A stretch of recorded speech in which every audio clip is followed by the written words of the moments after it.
আসসালামু আলাইকুম এভরিওয়ান। ছায়ার বিচারক গল্পের ৮ নম্বর পার্ট। তো চলো বেশি কথা না কইয়া গল্প শুরু করা যাক। মেয়েটি বলল, আমার মনে হয় আপনি আমাকে ভালোবেসে ফেলেছেন। আমি বললাম, হঠাৎ এমন কেন মনে হলো? মেয়েটি বলল, কারণ আমি দেখেছি আগে আপনি যেই মেয়ের পিছনে ঘুরতেন এখন ঘোরেন না। আগে যেই মেয়েকে ভালোবাসি বলতেন এখন তাকে এড়িয়ে চলেন। যার মানে আপনি এখন সেই মেয়েকে ভালোবাসেন না। আর আপনার কাজ দেখে আমি যে কতটা খুশি হয়েছি আপনি ভাবতেও পারবেন না। বিশ্বাস করেন, আমি আপনাকে অনেক ভালোবাসি। আর আমি জানি আপনি এখন ওই তানিয়াকে ভালোবাসেন না। আমি বললাম, এই যে আপনি যেই হন না কেন সেটা আমার দেখার বিষয় না। আর আমি ছেঁচড়া না যে একদিন এই মেয়ের পিছনে তো অন্যদিন ওই মেয়ের পিছনে। আমি যাকে একবার ভালোবাসি তাকে সারা জীবন ভালোবেসে যাব। আর হ্যাঁ, আমি তানিয়াকে ভালোবাসি আর তাকে ভালোবেসে যাব। আর তাকে ইগনোর করার কারণ হলো আমি চাই সে আমার ভালোবাসা বুঝতে পারুক এবং সে নিজে আমাকে বলুক। কারণ আমি তো অনেকবার বলছি, এখন নয় সে করবে। আর আপনার কাছে অনুরোধ করছি, আর আমাকে বিরক্ত করবেন না ভাই। এটা বলে ফোন কেটে দিয়ে বন্ধ করে ঘুমিয়ে গেলাম। ভাইয়ার ফোনে একটা কল আসতে ভাইয়ার ঘুম ভেঙে গেল। ফোন হাতে নিয়ে রিসিভ করতেই ওপাশ থেকে একজন বলে উঠলো, স্যার এই জায়গায় 2টা লাশ পড়ে আছে, তাড়াতাড়ি আসেন। এই কথা শুনতেই ভাইয়া তাড়াতাড়ি বিছানা থেকে উঠে ফ্রেশ হয়ে নাস্তা করে চলে গেল। সেইখানে গিয়ে দেখে 2টা লাশ অ্যাম্বুলেন্সে তোলা হচ্ছে। একজন হাবিলদার রফিক স্যারকে দেখে দৌড়ে এসে বলল, স্যার আমি আপনাকে ডেকেছি। রফিক বলল, তা কিভাবে মারা হয়েছে? হাবিলদার বলল, স্যার যে মেরেছে সে এই 2টাকে অনেক কষ্ট দিয়ে মারছে। হাতের নখ পায়ের নখ তুলে নেওয়া হয়েছে, পুরো শরীরে মারের চিহ্ন, আবার ক্ষতস্থানে লবণ মরিচ দেওয়া হয়েছে। বলতে গেলে খুনি সাইকো। তার থেকে ভয়ঙ্কর ব্যাপার কি জানেন? রফিক বলল, কি বলো? লাশ 2টার শরীরে লেখা আছে, নতুন করে কিছু পেতে হলে কিছু তো বলিদান দিতেই হবে। তেমন ভাবে এই শহর আজ থেকে একজন নতুন সম্রাটের আগমন হয়ে যাবে, যার জন্য ছোট্ট 2টা বলিদান। উদ্ভাবন যেমনটা হয়েছে শেষটা এমন করতে চাই না। রক্ত আমার প্রিয়, তবে রং দিয়ে খেলতে চাই না। সাধারণ মানুষকে ভয় দেখিয়ে শহরের মাফিয়া হওয়া যায় না। শহরের মাফিয়া হতে হলে শহরের বড় মাস্তানদের মারতে হবে, যাতে পুরো শহরের সিস্টেমটাই আমার নাম শুনে দ্য মাফিয়া কিং ভিলেন নামে চিনে। সাবধানে থাকবেন, সামনে উইকেট আরো পড়বে। রফিক বলল, শালার একটার জন্যই বাঁচি না, নতুন আরেকটার আমদানি। এই নিয়ে এই শালা 4টা খুন করে ফেলেছে। হাবিলদার বলল, স্যার কিন্তু এরা তো সাধারণ মানুষকে মারছে না, মারছে তো শুধু অপরাধীদের। রফিক বলল, চুপ থাকো, এই হালা টাইগারের চেয়েও হিংস্র যতটুকু মনে হচ্ছে। হাবিলদার বলল, স্যার দেখছেন না কেমন ভাবে মারছে, মনে হচ্ছে হালা সাইকো।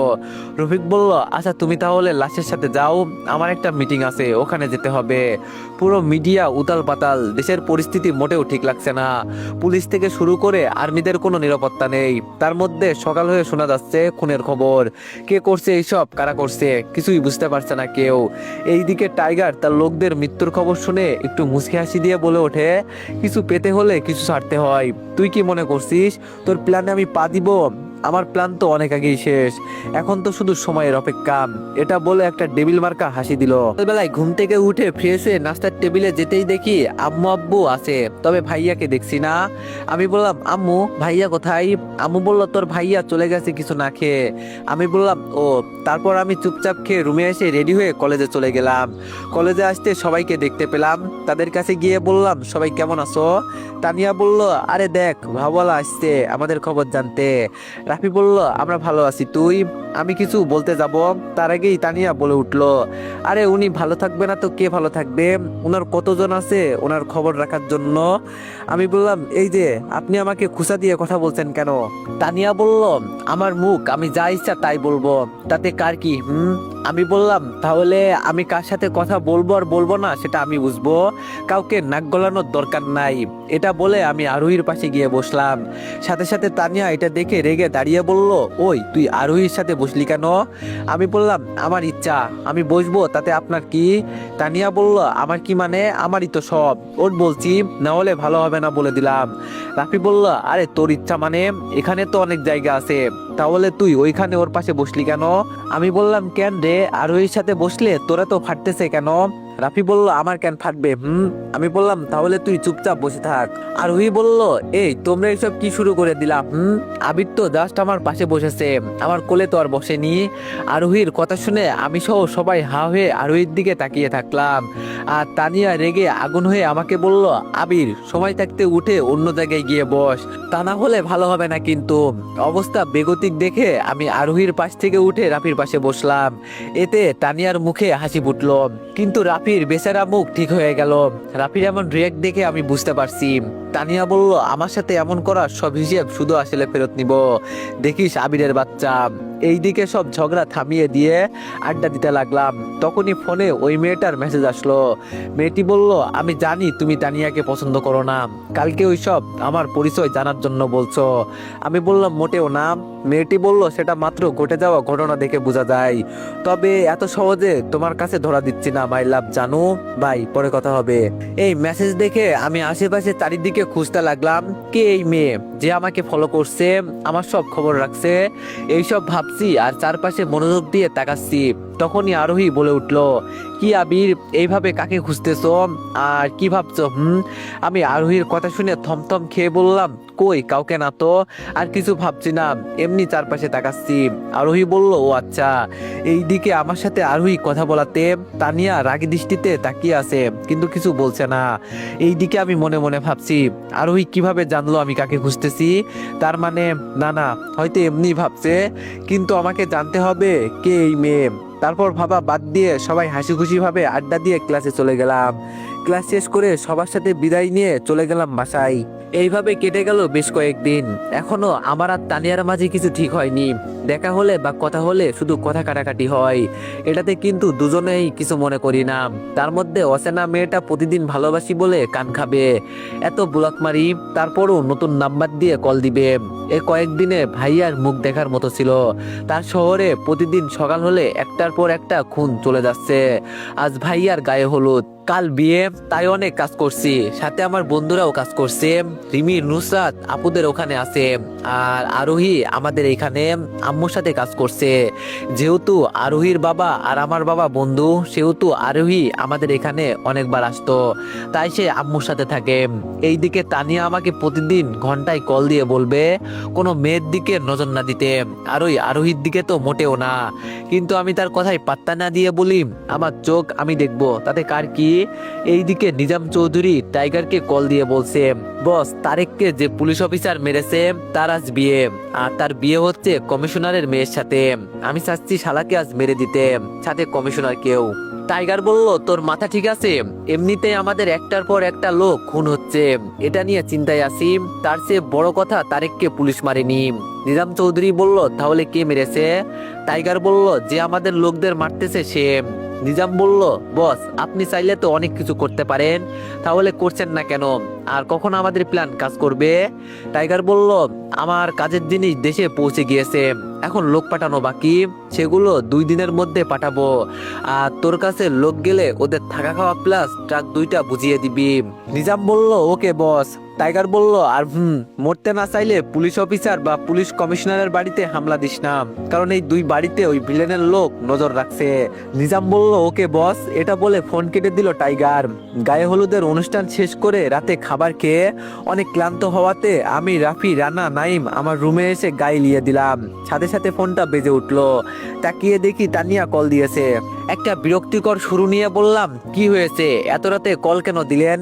তানিয়া বলল, আমার সোনা ময়না জানুটার খোঁজ নেওয়ার জন্য কল দিয়েছি। ইস, আজ অনেক কাজ করছো তাই না জানু? আমি বললাম, না আমি করিনি, বসেছিলাম আর সুন্দরী সুন্দরী আপুদের দেখতেছিলাম জানো, সেখান থেকে একটা। তানিয়া বলল, থাম কুত্তা লুচ্চা, তোকে কতবার বলছিলাম কারোর উপর নজর দিবি না? এত সুন্দর একটা হবু বউ থাকতে কোন পাগলে অন্য মেয়ের দিকে নজর দেয় শুনি? আমি বললাম, কে সুন্দর? তানিয়া বলল, কেন? আমি একটু হেসে বললাম, তুমি সুন্দর, আজকের দিনের সেরা যোগ ছিল। তানিয়া বলল, কি আমি সুন্দর না তাই না কুত্তা? আমি বললাম, আরে আরে, তুমি পেতনির মতো বিউটিফুল, তেঁতুল গাছের ডাইনের মতো তোমার লম্বা লম্বা চুল, রাক্ষসীদের মতো রাগে 2টা চোখ, দেখলে সারা জীবন ভরে দেখতে মন চাই। তানিয়া বলল, কুত্তা, তুই আমার প্রশংসা করছিস নাকি পচাইছিস? আমি বললাম, আরে তোমার মতো ভালো পেতনিকে কে পচাবে? তানিয়া বলল, তোকে কালকে দেখে নিব কুত্তা, আমাকে পেতনি বলা, সব উসুল করব কাল, পালাবার জায়গা পাবে না বলে দিলাম। আমি বললাম, তোমার মতো মেয়ের সামনে আমার পড়তে বয়েই গিয়েছে। তানিয়া বলল, ওটার সময় বলে দিবে কে কার সামনে যায়, শুভকামনা কালকের পরের দিনের জন্য। এটা বলে ফোন কেটে দিল তানিয়া। তানিয়া ফোন কাটতে আমি যখনই ঘুমাতে যাব তখন সবাই দেখি আমার দিকে তাকিয়ে আছে। আমি বললাম, কিরে তাকিয়ে আছিস কেন? রাফি বলল, না মানে ভাবছি কাল তোর অবস্থা কি হবে। আমি বললাম, কেন, তোর এমন কেন মনে হলো? টাইম বলল, না ভাবছি ভাবিকে যেইভাবে রাগিয়েছিস না, মনে তো হয় কালকের বিয়ে আনন্দ আর করা হবে না। রানা বলল, এমনি শালার আনন্দ করা লাগবে না। আমি বললাম, কেন কেন, আমি কেন আনন্দ করব না? রাফি বলল, তুমি মিয়া যে বোমার পিছনে আগুন লাগিয়েছো না, খালি সামনে পাক ফাটে কেমনে দেখবা। আমি বললাম, আমি যাব না ওই ডাইনির কাছে। নাইম বলল, সেটা কাল দেখা যাবে, এখন ঘুমা। এটা বলে সবাই ঘুমিয়ে গেলাম। আচ্ছা ভাই, আপনি চাইলেই তো এই শহরের সব মাস্তান বা চামচাদের এক নিমিষেই মারতে পারেন, কিন্তু মারছেন না কেন? জিসান, ওই বুদ্ধি যদি তোর মাথায় থাকতো তাহলে তুই আমার জায়গায় বসতি। তবে একটা কথা শোন, খেয়াল করে দেখবি, একটা গাছ কাটার সময় আগে গাছের ডালপাতা কেটে ফেলতে হয়, তারপর গিয়ে গাছের গোড়া কাটা হয়, বুঝলি? জিসান বলল, জি ভাই, একদম ক্লিয়ার বুঝতে পারছি। ভাই, আজকে একটা মালকেও পাইনি, সব শালা গর্তে লুকিয়ে পড়েছে মৃত্যুর ভয়ে। এই কথা শুনে মাস্ক পরা আগন্তুক একটু মুচকে আসতে লাগলো। এমন সময় আগন্তুকের ফোনটা বেজে উঠলো। আগন্তুক কিছু না বলে ফোনটা ধরতেই ওপাশ থেকে বলে উঠলো, আচ্ছা তোর আমার লোকদের মেরে কি লাভ, তার থেকে বরং তোর মাফিয়া হওয়ার ইচ্ছাটা আমি পূরণ করব তোকে, আজ থেকে পুরো শহরের দায়িত্ব দিয়ে দিব। আগন্তুক বলল, সাধারণ মানুষকে মারলে তো সাধারণ মানুষরা ভয় পাবে, আর যদি ক্রিমিনালকে মারি তো পুরো শহর আমার নামে ভয় পাবে, আর আমি যেটা চাই সেটা তুই দিতে পারবি না। টাইগার বলল, কি চাস একবার বল, সেটা যাই হোক না কেন আমি এনে দিচ্ছি তোকে। আগন্তুক বলল, তোর সিংহাসন, দিবি তোর জায়গা? টাইগার বলল, এটা সম্ভব না রে, আর হ্যাঁ আমার লোক মেরে তো কিছুই করতে পারলি না, কারণ এই শহরে একটা বাঘ যার নাম শুনলে সবাই কাঁপে, আর তোর কাজে লাভ আমারই হয়েছে। আমি আমার প্ল্যান তো চালিয়ে যেতে পারছি, কিছু তো পারবি না, শুধু শুধু আমার কাজে বাহাত ঢুকাস, নিজেকে অনেক বড় মাফিয়া মনে করিস তাই না? আর পারলে কিছু করে দেখা। আগন্তুক বলল, সেটা সময় বলে দিবে, কে কি করতে পারে নাকি পারে না। নিজের খেয়াল রাখবি, গর্তে লুকিয়ে থাকা বিড়াল নামের টাইগার। এটা বলে আগন্তুক ফোন কেটে দিল। আর এমন কথা শুনে টাইগার ফোন মাটিতে ছুঁড়ে মারলো। শালা, তোকে একবার কাছে পাই, দেখবো কে গর্তে লুকিয়ে থাকে।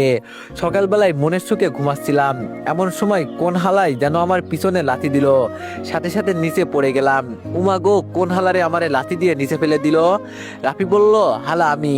আমি বললাম, তুই আমাকে লাথি দিলি কেন? হালা, তোর কি দোষ করছি আমি? রাফি বলল, হালা আজ তোর বিয়ে থুক্কু তোর ভাইয়ের।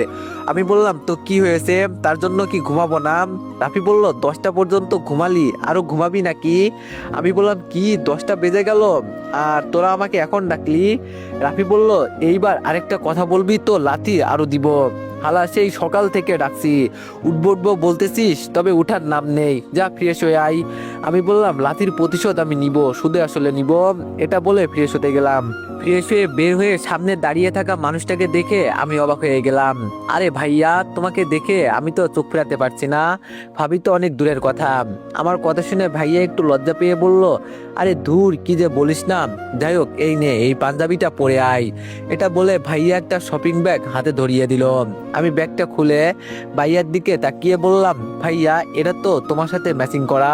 ভাইয়া বলল, আরে তুই আমার ভাই, সেটা সবাইকে জানতে হবে না, তাড়াতাড়ি রেডি হয়ে আই। এটা বলে ভাইয়া চলে গেল, আর আমি কিছু না ভেবে রেডি হয়ে নিচে চলে গেলাম।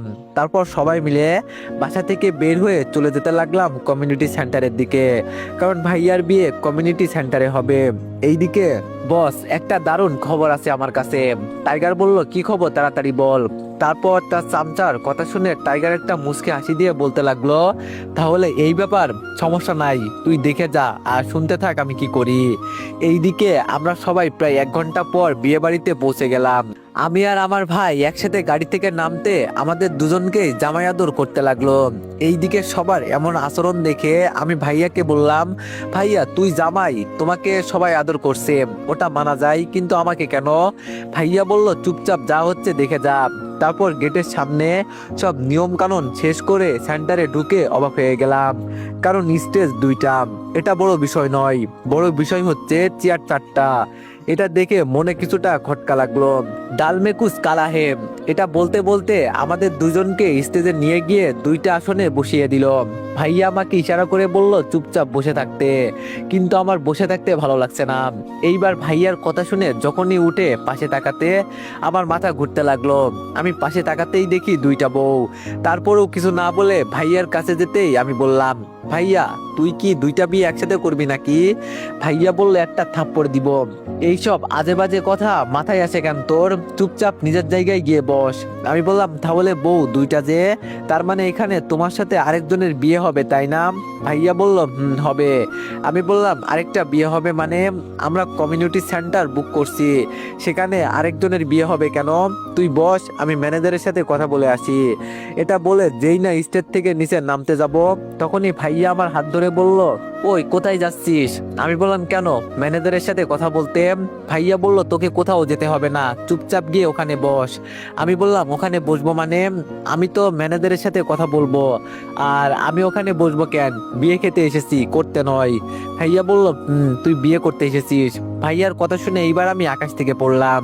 আমি বললাম, বিয়ে করতে মানে? ভাইয়া ফাজলামো করিও না তো, আমি গেলাম। ভাইয়া বলল, ফাজলামো করছি না, তোর আজ বিয়ে। আমি বললাম, আমার বিয়ে আর আমি জানি না? তোমরা আমার বিয়ে ঠিক করে ফেলছো, আর আমাকে একটুবারও জিজ্ঞেসও করলে না আমার মত আছে কিনা। ভাইয়া বলল, আমি জানি না, আব্বু জানে, তুই আব্বুর সাথে কথা বল। আমার বিয়ে অথচ আমি জানি না? আব্বু এটা কেমন করে করতে পারলো? একটিবার আমার মত জানতে চাইনি। এখন তানিয়ার কি হবে? আমি তো তানিয়াকে ছাড়া বাঁচবো না। তানিয়া তো আমাকে এখন ভালোবাসে, আমি কেমন ভাবে তানিয়ার সামনে মুখ দেখাবো? এইসব ভাবতে ভাবতে আমি আব্বুর কাছে যেতে লাগলাম, আর তানিয়ার ফোনে কল দিতে লাগলাম, কিন্তু তানিয়ার ফোন বন্ধ বলছে। এইবার চিন্তা হতে লাগলো, তানিয়া আবার আমার বিয়ের কথা জানতে পেরে গেল না তো? তানিয়াকে তো এখানে কোথাও দেখতে পাচ্ছি না। এইসব ভাবতে ভাবতে বাবার কাছে এসে বাবাকে বললাম, বাবা তোমার সাথে একটু কথা আছে। বাবা বলল, কি কথা বল। তারপর বাবাকে একটু সাইডে নিয়ে গিয়ে বললাম, বাবা এইসব আমি কি শুনছি? তুমি নাকি আমার বিয়ে ঠিক করেছো, আর বিয়ে আজকে হবে? বাবা বলল, কেন, কি হয়েছে? আমি বললাম, কি হয়নি সেটা বলো। তুমি এত বড় সিদ্ধান্ত নিয়ে নিলা, অথচ আমাকে একটিবার জিজ্ঞেস করলা না আমার মত আছে কিনা। বাবা আমি এই বিয়েটা করতে পারবো না, আমি অন্য একজনকে ভালোবাসি। বাবা বলল, আবির তোর কাছে বিয়ের ব্যাপারে বলিনি, কারণ আমি জানি তুই তোর বাবার সিদ্ধান্তের খেলাপ করবি না। আমার এতটুকু বিশ্বাস ছিল, তাই আমি আমার বৌমা নিজে ঠিক করলাম। কিন্তু তোর কথা শুনে অনেক কষ্ট পেলাম আমি। তোকে আমি এই বিয়ে করতে জোর করব না। তুই যদি তোর বাবা, তোর মায়ের, তোর পরিবার, তোর সন্তানের চিন্তা না করিস, তুই চাইলে বিয়ে নাও করতে পারিস, এতে আমার কোনো সমস্যা নাই, সব তোর উপর নির্ভর করবে।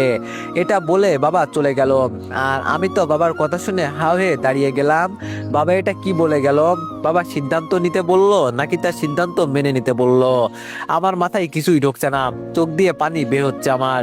কখনো কাউকে ভালোবাসিনি, তবে যাকে ভালোবেসেছি তাকে আজ পরিবারের সম্মানের জন্য ছাড়তে হচ্ছে। আমি তো কখনো এমনটা চাইনি, আমার সাথে এমনটা হবে এটা ভাবিনি। এইসব ভাবতে ভাবতে চোখের পানি মুছে স্টেজে গিয়ে চুপচাপ বসে রইলাম। চোখের কোণে মেঘ জমে আছে, তবে পরিস্থিতির জন্য চোখের বৃষ্টিটা হচ্ছে না। সবাই কত খুশি বিয়ে উপলক্ষে, কিন্তু যার বিয়ে হবে সে নিজেই খুশি না, এটাই বাস্তব। এভাবে হাজারো ভালোবাসা বিসর্জন হয়ে যায় পরিবারের চাপে পড়ে। একমাত্র পরিবারের কথা ভেবে দুইটা মন আলাদা হয়ে যায়। সব দুঃখ কষ্ট নিজের মনের মাঝে চেপে পরিবারের হাসি ফোটাতে অনেকেই নিজের স্বপ্ন, নিজের ইচ্ছাটা এইভাবেই পরিত্যাগ করে। এইভাবে নিজের সব অনুভূতি, চাপা কষ্ট নিজের বুকের মাঝে লুকিয়ে রেখে দিলাম। তারপর সব নিয়ম কানুন শেষ করে বিয়েটা সম্পূর্ণ হলো। এইবার পালা বিদায় নেওয়ার। আমি আমার বিয়ে করা বউয়ের পাশে দাঁড়িয়ে আছি, আরেক পাশে দাঁড়িয়ে আছে ভাইয়ার ভাবি। ভাইয়ার ভাবি দুজনে একসাথে তার শ্বশুর শাশুড়িকে সালাম করতে গুটি গুটি পায়ে এগিয়ে যাচ্ছে। তারপর ভাইয়া তার শ্বশুর শাশুড়ির সামনে গিয়ে দুজনে একসাথে হাঁটু গেড়ে বসতেই কমিশনার স্যার হঠাৎ করে নিচে পড়ে গেল। এতে উপস্থিত থাকা সবাই অবাক হয়ে গেল। আর এইদিকে নুসরাত ভাবি বাবা বলে জোরে চিৎকার দিলে তার বাবাকে ধরতে গেল। আর ভাইয়াও সাথে সাথে কমিশনার স্যারের মাথা ধরে বসাতে যাবে, তখনই ভাইয়ার হাতে কেমন জানি ভেজা ভেজা লাগলো। তাই ভাইয়া মাথা থেকে হাত ছড়িয়ে চোখের সামনে আনতেই ভাইয়া ভয়ে পিছনে চলে গেল। হাসি খুশি থাকা পুরো বিয়ে বাড়িটা নিস্তব্ধ হয়ে গেল। কেউ ভাবতে পারিনি এমন একটা ঘটনা ঘটবে। ভাবিও তার মা রক্ত দেখে হাউমাউ করে স্যারকে ধরে কান্না করতে লাগলো। তখনই আমার পাশ থেকে মেয়েটা গিয়ে মানে আমার বউ গিয়ে ভাবিকে ও তার মাকে সান্ত্বনা দিতে লাগলো। এইদিকে ভাইয়ার হাতে রক্ত দেখে আমি ভাইয়ার কাছে গিয়ে বললাম, ভাইয়া কি হয়েছে, আঙ্কেলের কি হয়েছে, আর তোমার হাতে রক্ত কেন? তখন আব্বু বলে উঠলো, আরে এখন কথা বলার বা কোনো কিছু জিজ্ঞেস করার সময় না, আবি তুই পানি নিয়ে বিআইকে জাগানোর চেষ্টা কর, আর মনে হয় নিচে পড়ে যাওয়াতে মাথা ফেটে গিয়েছে, তাড়াতাড়ি অ্যাম্বুলেন্সে খবর দিচ্ছি আমি। এটা বলে আব্বু ফোন দিয়ে কল দিল। আর আমি ভাইয়ার দিকে একবার তাকিয়ে দেখি ভাইয়া এখনো এক দৃষ্টিতে আঙ্কেলের দিকে তাকিয়ে আছে, কেমন জানি একদম পাথর হয়ে আছে ভাইয়া। আমি সেই দিকে খেয়াল না দিয়ে পানি নিয়ে আঙ্কেলকে জাগাতে লাগলাম, কিন্তু আঙ্কেলের জ্ঞান ফেরার নাম নাই। তখনই দেখি ভাইয়া বসা থেকে উঠে ভাবিকে জড়িয়ে ধরে সান্ত্বনা দিতে লাগলো। আর ভাবি বলছে, বাবা, ও বাবা ওঠো না বাবা, দেখো তোমার মেয়ে কোথাও যাচ্ছে না, আমি তোমার কাছে থাকবো, প্লিজ বাবা ওঠো না বাবা, এইভাবে আমার উপর রাগ করে থাকতে পারো না তুমি। আর ভাবির মা বলছে, ওগো কি হয়েছে তোমার, এই ওঠো না প্লিজ, এমন ভাবে থেকো না, আমি যে তোমার চুপ থাকা মানতে পারছি না। এইদিকে ক্রমাগত রক্ত ঝরে যাচ্ছে। হঠাৎ করে আমি কিছু একটা মনে করে আঙ্কেলের শ্বাস চেক করে দেখি শ্বাস আর চলছে না। এমন একটা দিনে এমন কিছু হবে এটা কেউ ভাবতে পারিনি। আমি এখন শুধু ভাবছি তারা জানে না স্যার অজ্ঞান, এতেই এত কান্না, আর যদি জানে সে মারা গিয়েছে, এই কথা ভাবতে আমার পুরো শরীরের রোম দাঁড়িয়ে যাচ্ছে। আমি বা কেমনে বলবো আঙ্কেল আর এই পৃথিবীতে নেই। ভাবিও তার মা কান্না করছে, আর ভাইয়া তো ভাবিকে সান্ত্বনা দিচ্ছে। ভাইয়া হয়তো জানতে পেরে গিয়েছে তার শ্বশুর হয়তো আর নেই। এইসব চুপচাপ হয়ে এক মনে ভাবতেছি, তখনই আব্বু বলে উঠলো, বাবা সবাই ধর, অ্যাম্বুলেন্স এসেছে, তাড়াতাড়ি হাসপাতালে নিয়ে যেতে হবে। বাবার এমন কথা শুনে আমি বাবার দিকে করুণ দৃষ্টিতে তাকিয়ে বললাম, বাবা আঙ্কেল, তারপর মাথা নাড়িয়ে নেই বললাম। আমার ইশারা শুনে যেন সবাই চুপ হয়ে গেল, হয়তো বুঝতে পেরে গিয়েছে আমি কি বললাম। তাড়াতাড়ি করে বাবা আঙ্কেলের কাছে গিয়ে শ্বাস চেক করতেই পিছনে সরে গেল। আর এটা দেখে ভাবিও তার মা এবং কি তাদের অনেক রিলেটিভ কান্না করতে লাগলো।